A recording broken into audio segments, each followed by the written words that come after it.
ये तृणावर्त गुण है। चेतो दर्शन मार्जनम, चित्त रूपी दर्पण को आच्छादित करने वाला अनर्थ है, अपराध है। जैसे धूल से दर्पण में देखने की शक्ति बंद हो जाती है, बोलছিলাম रे, तृणावर्त धूल के समान। इस प्रकार से दर्पण को धूल आच्छादित कर देती है, अपना स्वरूप, पद स्वरूप कोई भी वस्तु उसमें नहीं दिखती।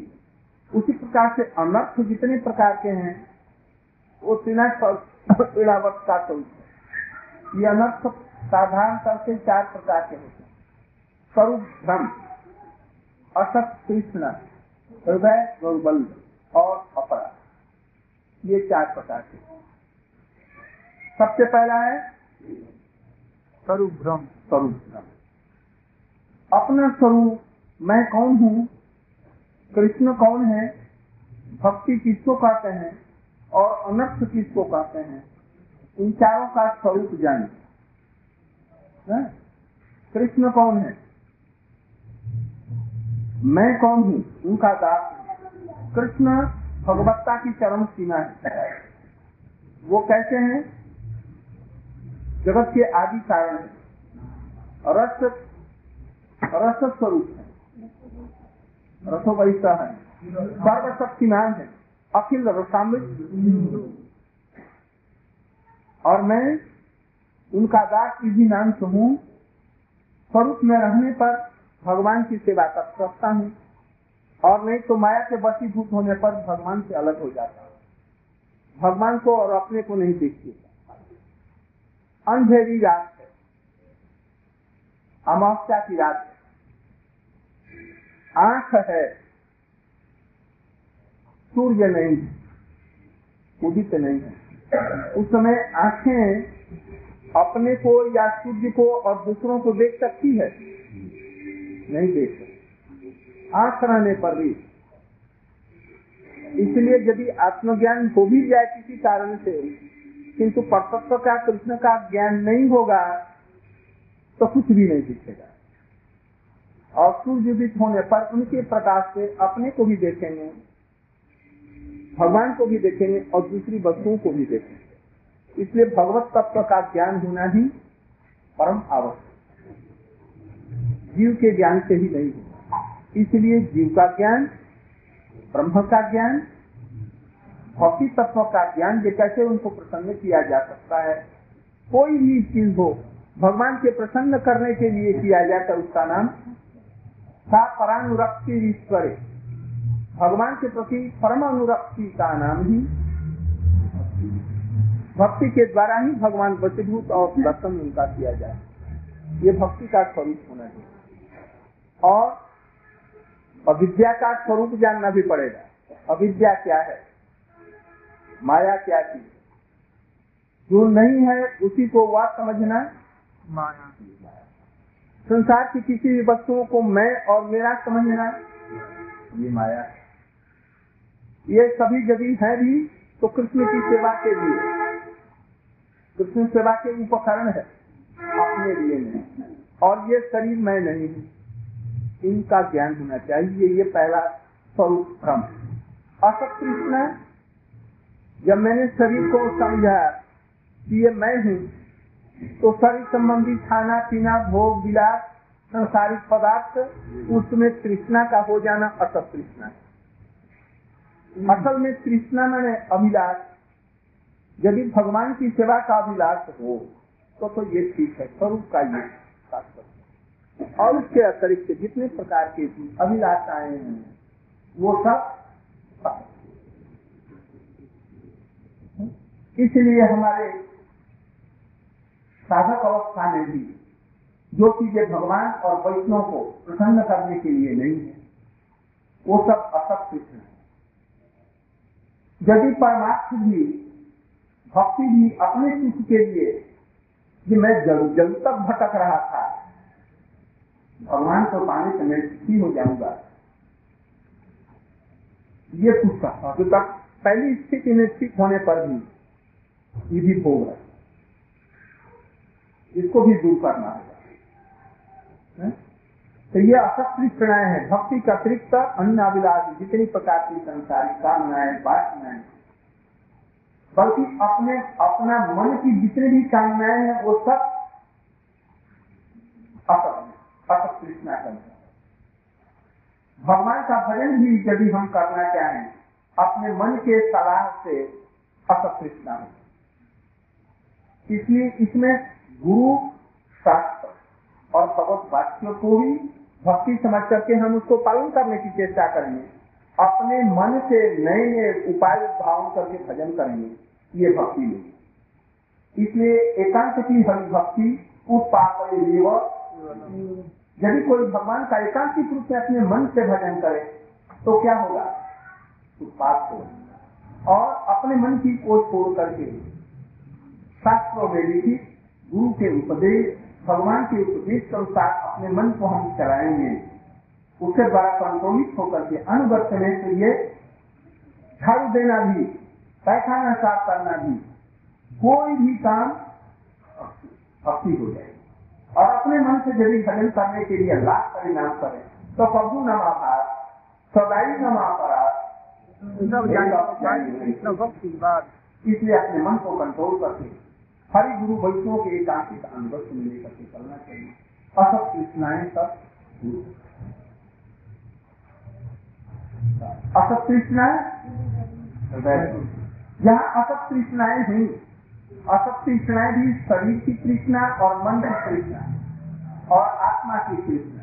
आत्मा की तृष्णा तो ठीक है, और जहाँ तक शरीर और मन की तृष्णाएं हैं ये सब, किंतु मन की तृष्णा यदि साधु वैष्णव के बातों के अधीन करके यदि चलेंगे तब तो वो ठीक हो जाएगा। इसलिए बंध अवस्था में भी हम हरि गुरु शास्त्र गुरु साधु शास्त्र और तीनों के फरिया आज ना कभी हम मने और कोई मन की आत्मा अपने मन के कहने में मत चलो, मन बहका देगा। इसलिए खबरदार मन के अंतर्गत में मत चलो। मन की बात यदि साधु गुरु और शास्त्र के अधीन हो तो मान लो, आ रहा है समझ में, और नहीं तो खबरदार उसकी बात मत सुनो। वो तुमको मन गिरा करके चौपट करे, नई नई बात वो समझाता है, कहता है नहीं नहीं तुम ठीक है। अब गोवर्धन में जा करके हम वहीं पर एक स्तुति का निर्माण कर एकांतिक रूप से रोज एक परिक्रमा लगाएंगे, 2-3 लगाएंगे और भजन करेंगे और माधुरी मांगेंगे। गुरु जी क्या कहा, शास्त्र ने क्या कहा है,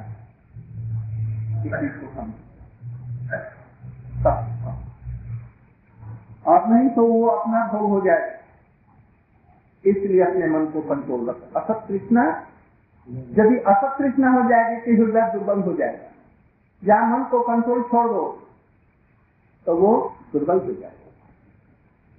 दुर्बल होने से क्या होगा, वो समझा जाइए मैं भक्ति कर रहा हूँ और जा रहा है समुद्र में डूबने के लिए।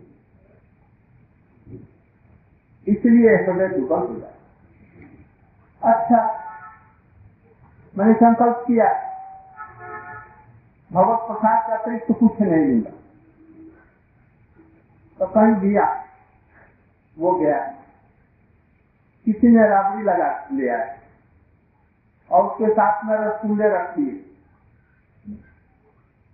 आज आप लीजिए, भोग है प्रसाद, आप तो नहीं, तो मैं तो नहीं लेता। आप महाराज जी आप उसमें लगा लीजिए भोग, लगाने की जरूरत क्या है, आप तो जा रहे हैं वहीं पर भोग लग जाएगा। अच्छा, तो डिग्री कर रहे हैं।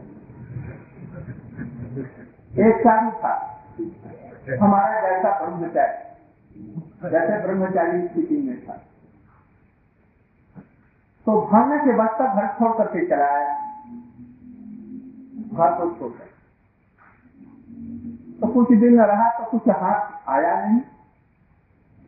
जब देखो ऐसे भंजन नहीं करता, बर्तन नहीं मांगता, ये सभी लोग फुरमाई से ऑर्डर देने वाले हैं। उस समय में अभी 2-2 दिन के छोकरे भी 50 वर्ष के व्यक्ति को भी आदेश देने लगते हैं मथुरा, तो मन खराब हो गया। ब्रह्मचारी सभी लोग आदेश देते हैं और मैं इतना जानने वाला, पढ़ने लिखने वाला और ये करा है, और ये लोग आदेश दे रहे हैं। मन कुछ दिनों के बाद में खराब हो गया और परिणाम कुछ दिन करता था और देखा कि उसे कुछ लाभ नहीं। और रोज एक ही बात भी भगवान का भजन करो, इसलिए स्थिर न रह सके। घर वाले बुलाते बुलाते उसको हार गए थे, वो नहीं गया और उसका मन खराब हुआ, तो उसने सोचा जाएंगे। और गांव के बाहर में हमारी जो बगीची थी, उसी बगीची में हम एक कुटी बना करके वहीं रहेंगे, घर कभी नहीं जाएंगे और घर का नहीं करेंगे, और वहां ब्राह्मणों के घर में थोड़ा सा माधुपुरी कर लूंगा बस। तो जो लोग 5-7 वर्षों से उसे घर नहीं किसी प्रकार से ले गए, आज अपने आप जब घर गया तो गांव वालों को भरा नहीं, गांव वाले 2-4 गांव वाले सब आता, वो बगीचे में घर गया। वहां बहुत लोगों ने कहा कि घर पर चलिए, वो गया। 5-6 दिन वही रहा। उन्होंने कहा कि तब क्या किया जाए, कुछ मड़ैया बना दी जाए तो उसी में रहेगा। तो 5-6 दिन के बाद में उन लोगों ने बहुत, अच्छा एक बार तो घर में चलो, फिर तुम आ जाना शाम को। घर में थोड़ी सी तुम्हारी मैया है, तुम्हारी पत्नी है, और थोड़ा सा कुछ बना देगी, भोजन करके चला। अपने घर में हम लोग भी ब्राह्मण ही तो हैं, मातुकरी कर लेना, जब बहुत जीत कर, अच्छी बात है। तो चल घर गया तो 2-1 दिन आया गया। गृहिणी ने कहा रोज रोज आने जाने से ये ठीक नहीं, अरे यहीं पर तुम्हारा पहले वाला घर, उसमें रह जाओ, यहाँ पर भोजन कर लेना, दिन रात में भोजन कर। अच्छी बात है, ठीक ही बात है। फिर कुछ दिन के बाद में एक दिन मछली का पानी भोग ले आए। वो रसा होता है ना, रसा बंगाल में होता है, ले आए। क्या रोज दिन खाते हैं हम, आपके लिए अलग से कैसे रोज बनाए? बाल बच्चे हैं और तुम्हारी भैया है और सब है, जो बन गया उसी को ठाकुर जी को भोग अपने आप दे लीजिए। रोज रोज इतना अलग अलग से नहीं। अच्छा तो कह रही, इस तरह से करते करते करते करते इसको कहते हैं चित्त की दुर्बलता। जब तक चित्त दृढ़ नहीं होगा, नित्यात्मिक बुद्धि नहीं होगी, तो ऐसे ऐसे चित्त क्रमशः विषय लोगों के संग में चित्त असक्त हो जाता है। घर छोड़ करके बड़े उत्साह के साथ में हम लोग आए या भजन करना आरम्भ किया, और कुछ दिनों के बाद में वो दृढ़ता कम जाती है। वैष्णव से स्नेह कम होता जाता है, विषय लोगों से स्नेह, और धीरे धीरे धीरे मठ में रहने से भी क्या, लाल कपड़ा से भी क्या, चित्त तो विषय में आकृष्ट हो गया। इसको कहते हैं हृदय की दुर्बलता। हृदय की दुर्बलता में कई अपराध होगा। अपराध क्या? चित्त में दुर्बलता आई अपने भोगों के लिए, और किसी वैष्णव ने कहा ऐसा मत करना, मैंने मैं क्या खराब करता हूँ, मैं तो उनसे हरि कथा ही बोलता हूँ विषय लोग, नहीं नहीं ऐसा मत करना, बस उनके प्रति अवज्ञा कर दिया, अपराध हो गया। इसी तरह से विशेष विषयों में नमापराध, क्षमापराध, सेवापराध, दूर अवज्ञा, स्तुति शास्त्र निंदा इत्यादि सब आकर के उसे तपस करके संसार में ले जाता है। इन 4 प्रकार के अनर्थों को ही श्रीलावत माना गया। इन लोगों से हमको दूर रहना चाहिए। अब कृष्ण थोड़े से और बड़े हो रहे हैं। कुछ नित्य लीलाएं हैं और कुछ नैमित्तिक कृष्ण की लीलाएं हैं। दोनों में प्रभेद यह है, जो नित्य लीला होती है वो लीलामयी एकदम होती है, उसमें कोई आध्यात्मिक शिक्षा इत्यादि की लेने की कोई जरूरत नहीं। नैमित्तिक लीलाओं से ही कुछ शिक्षा ली जाए। कृष्ण नाच रहे हैं और गोपियां ताली बजा रही हैं, और कह रही हैं छे छे छे सात छे, खूब सबसे बजा करके ताली बजा करके छे छे छे सात छे छे छे छे सात। और कृष्ण ऐसे कर रखे हैं और सबसे आवाज रहे हैं और नृत्य कर रहे हैं, कोई देख नहीं रहा, यशोदा मैया नहीं देख रही, गोपियां हैं और ताली बजा करके वह इतना सुंदर मशहूर नृत्य करता है। अब इसलिए से क्या शिक्षा करेंगे? किस प्रकार नहीं कृष्ण की लीलाओं में ये नृत्य लीला है, ऐसी सब लीलाओं को वो करते हैं। सब गोपियां इसी उनके नृत्य को देखने के लिए आ जाए। नंद बाबा से जो कह रही है, एक दिन आ देखा जी यशोदा जी बड़ी बेमन की हो रही है। बेमन की मैंने क्या कुछ चिंतित है, किस लिए? हम कृष्ण की रक्षा नहीं कर पाए। आपने कहा, उन्होंने कहा, मैंने जो कहा था कि कृष्ण की रक्षा करना, घर से बाहर नहीं जाने पाए। मेरी इस आज्ञा से का पालन तो ठीक से चल रहा है, कई दोनों बच्चे तो नहीं निकल जाते, कोई बाहर अच्छी तरह संभाल करके रख तो रही। वो जानते हैं इसकी सारी चिंताएं क्या एक ही कारण है, भगवत चिंतन। हम लोगों को भी चिंताएं तरह तरह की, कभी लौकिक कभी पारमार्थिक भी हो सकती है। कृष्ण का भजन नहीं हुआ, सारा जीवन ऐसे ही हुआ। कितना दिन हो गया, अभी अनर्थ नहीं गया, रुचि नहीं भगवान नाम में हो रही, हरि कथा में रुचि नहीं हो रही है, ऐसे भी आते।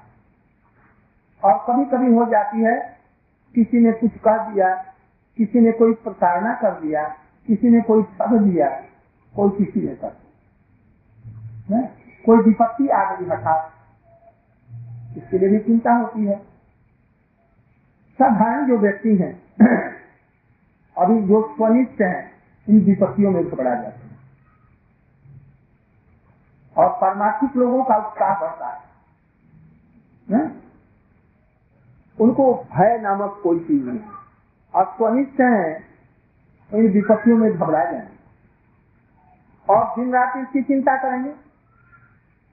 और जिनको निष्ठा हो गई है, नैष्ठिक, क्या वो कल बतलाया, परिनिष्ठितों को इसके लिए चिंता नहीं, उनके लिए क्या चिंता होती है? नाम तो कुछ हुआ, किंतु अनर्थ मुक्त अवस्था में नहीं हुआ, आंखों में आंसू नहीं छलक आए, रोमांच नहीं हुआ, दिन रात कृष्ण का चिंतन नहीं होता, स्वप्न में दूसरी बातों को देखा।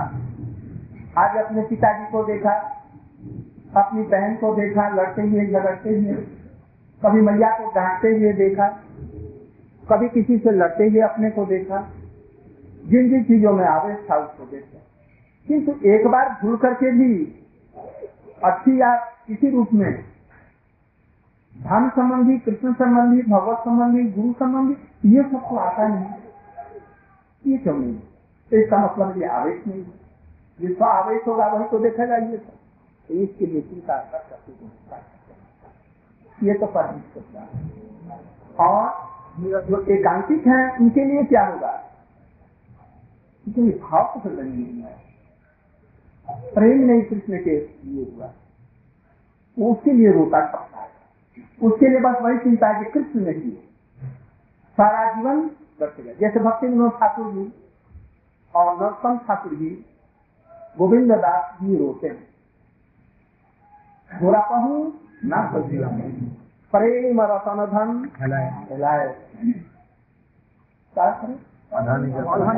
जतन करी हम त्यागिनु आपने कर्म दोषे आपे निकली छे प्राण लगिया नरोत्तम दास के भक्ति विनोद ठाकुर जी कहते हैं, वृद्ध काल आओ सब सुख भाव होगा भावे दुखी तो अंत।